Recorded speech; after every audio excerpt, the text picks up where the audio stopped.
you crush on? Who are you attracted to?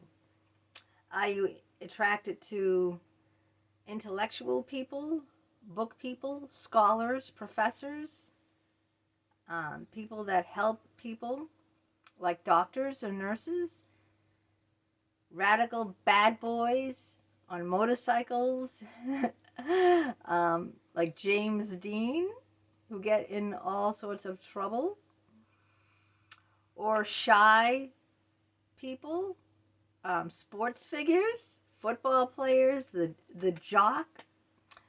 Well, who you're attracted to says a lot about you and your subconscious desires. And I'm going to talk about the types of people that I'm attracted to and the reasons behind those crushes. What my subconscious was trying to tell me. How to analyze, my motives and why I do the things that I do and why I'm attracted to who I am attracted to. And that's what we're going to talk about starting right now. Hi, my name is Sandra Wyllie. This is my mental health channel, where I talk about my own personal struggles, having borderline personality disorder, complex post-traumatic stress disorder, anxiety and depression. I talk about narcissism and my narcissistic mother who is abusive to me. I talk about schizophrenia. And I wrote a childhood memoir, Life with My Schizophrenic Father. Here, when I also talk about my autistic son, Alex, and all the experiences and hardships that I went through with him. I also talk about all my psychologists who I've had sexual relationships with and taken to the licensing boards. You can see emails of an unethical psychologist, sexually exploited by 3 psychologists. It's all here. But I come on as a patient advocate so you won't feel all alone in your personal struggles with your own mental health. I am not a licensed therapist. I do not hold a degree in psychology, so I cannot diagnose you or give you a professional opinion. And all I ask in turn of you is your kindness and respect in the comments. Now let's dive into the types of people. There's 4 of them I'm going to talk about today, and what type they are and why subconsciously that we are attracted to them. And the first one is the bad boy or bad girl, all right? The adventurous James Dean type, or like the Madonna type, or someone who's rebellious, who rebels, goes against like the a pariah. And this book is all about that. These 2 books are about that. This is Dr. James Barbaria, who was very much a pariah, who is a very much James Dean. All right, he was very much, my books are falling out. He was very much the bad boy, likes to get into trouble, likes to, loves adventure, doesn't believe in following the rules, loves to break the rules. There's someone who used to break the rules in school, always in detention, gets in trouble with the law. Maybe they've been in jail, or maybe they've gotten, DUIs or whatever. So I was attracted to the bad boy type. And that was my psychologist, who I've had a 2-year sexual relationship with. He was physically, verbally, and emotionally abusive to me. Now, why was I drawn to a bad boy type? And this is a reason, if you're attracted to the bad girl, like the Madonnas out there, or like the James Deans out there, you could probably think of a lot of other people who would fit that role. It's because deep down, we like a sense of adventure, a sense of excitement. We're drawn to independent, confident people who are rebels, rebel without a cause, who are rebels, because I think in people who are like that, deep down, I repress my desires. And And I'm looking for my own personal freedom. I don't feel free. I feel repressed in my own life. So I'm attracted to those people those men, I have crushes on those men who are fiercely independent and fiercely free. I'm a married housewife. I'm very dependent. I'm in a codependent relationship with my husband where he takes care of me. I don't earn a living on my own. I have no money of my own.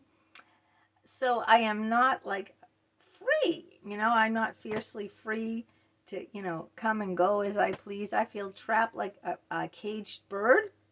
Did any of you ever feel like that? When the caged bird sings? That's what I had called myself when I was doing karaoke. I said I'm a caged bird singing. So I'm attracted to that because of what, I wish for in myself. I'm seeing in somebody else that they have all those things. They have their independence. They have adventure in their life. They have excitement. They can, where I feel trapped, a bird in a gilded cage. Not so gilded. I'm down here in the basement. Not really gilded, but you get my point. So it just subconsciously presents what I wish I had in myself that I see in someone else. Like a shy person could be attracted to someone who's very outgoing because they wish deep down that they could be more outgoing and outspoken, and they're very shy. So they might be attracted to something they see in the other person, qualities they see that they wish they had themselves. Or, a bookworm who, studies a lot might be attracted to someone who didn't go to college, who just travels the world on a backpack for Europe. They might be attracted to that because they wish they could do that. They wish they could travel, that they weren't so, studious and studying all the time. So they are attracted to subconsciously the things that they repress in themselves that they wish that they could do. All right, number 2. You are often attracted to people who are less attracted to you. Why? Why do we always want what we cannot have? Why do we always... This is true, okay, universally, generally speaking, is that when something is very easy, we don't value it. If something falls in our lap, we don't want it. We always desire that which we cannot have. So if someone is not available to us, then it becomes enticing. And it's just like human nature to want that. Usually it's because we have low self-esteem. Usually because we have anxious attachment. I talked about the attachment styles before, and anxious people who have anxious attachment. And if you want to know more about that, watch my other video on anxious attachment. They usually go for someone that doesn't want them. It's just ironic, you know what I mean? Like empathic people usually go for narcissistic people. It's like the polar opposite of who you are is who that you crush on, who you're attracted to. And it usually doesn't work in relationships like this. The relationship doesn't last. It doesn't work because one person is an avoidant attachment style, and the other person is a anxious attachment style. So it's like mixing oil and water. It just doesn't mix, and it leads for a lot of stress and anxieties. So that's number 2.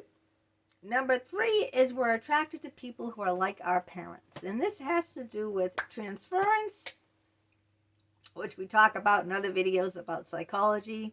When I talk about my psychologists, they could not handle the transference. You can watch those videos. But yeah, we have unmet needs from childhood. And a lot of us have complex post-traumatic stress disorder. Anxieties are triggered.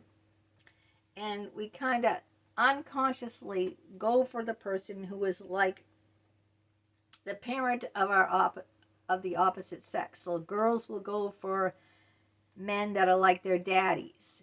Men will go for women who are like their mothers. And we're not even doing this consciously, all right? It's all unconsciously. So you might, and I did this with Dr. Richard Geist. Love bomb by a Harvard psychologist. He was a Harvard psychologist who I had an unethical relationship with for 16 years. He was 22 years older than me. So he was the daddy figure. I started seeing Dr. Richard Geist right after my daddy died when I was 38 years old. I started seeing him. So I was already looking for a father figure because I lost my dad pretty young. I know a lot of people lose their father or parent younger than that. I lost both of my parents 3 months apart when I was 38. And I was an only child. And had a child in a hospital with traumatic brain injury at the same time. I was an only child. I had no one else, no family at all. And I lost my father, and I lost my mother 3 months apart. So I was looking for it because I hated my mother. She was narcissistic and very abusive, physically, emotionally, and verbally abusive to me. My father had schizophrenia, and so he was on and off. Sometimes he was available, other times he was not available, when he went into his psychotic delusional rages and heard voices. And he had to be hospitalized when he had mental breakdowns. He had more than one mental breakdown. I wrote all about it in that book. But this is what happened. I was looking for a daddy figure, and these relationships usually don't work out either. 22 years older than me, when you pick someone who is like, 2 decades older than you, that's a lot. In the beginning, it might seem glorious and wonderful. Someone, wise, mature, who isn't juvenile, like you might be used to guys that, are immature and, selfish and they don't listen, where someone older, like a father figure, is a different breed, a different character, and you might be drawn to that in the beginning initially. But in the long run, that doesn't work out, in the long run, because that person ages and things happen, and you find you're more and more different than you ever were the same when that does happen because of the age gap. So, but you're looking for what you missed out on in your childhood. You're trying to recreate your childhood situation and have a better outcome. Okay, that's what you're trying to do when you are attached to a parental figure, someone like a parent or old enough to be your parent. You're looking to recreate that childhood that you didn't have, that you were cheated out on with this person. And it almost always doesn't work. Not to let you down or anything, but just to be honest. Now the fourth one is a toxic person who is narcissistic. How many people have ever been attracted to a narcissistic person? Sadistic, abusive, whether that abuse is verbally, physically.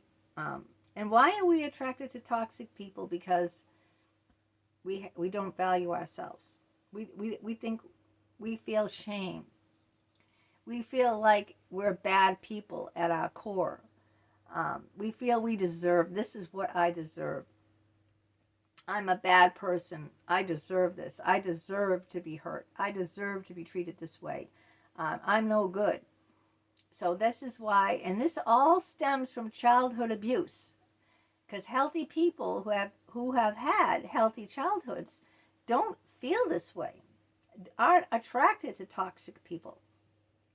But like if you grew up and you saw your father beating your mother up, chances, and cheating on your mother, chances are very high that you, because this is what you grew up with, this is what you think is your normal, this is what you're familiar with. Chances are much higher that you will pick a partner who beats you up and who cheats on you, because this is what you've seen daddy do your whole childhood. as opposed to someone who comes from a healthier environment. That person is much less likely to pick a toxic person or crush on or be attracted to someone who's toxic, because they were raised in a healthy, secure attachment.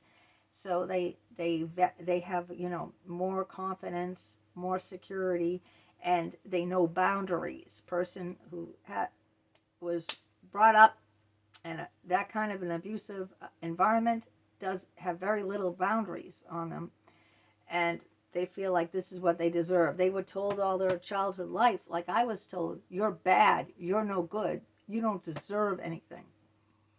So when they go to pick a partner, they're attracted to people who treat them just like their parents did. They're redoing their whole childhood all over again. So those are the 4 types, you know. Got bad boy, bad girl, rad girl, bad girl. The person that is not into you, the parental figure, and the toxic person.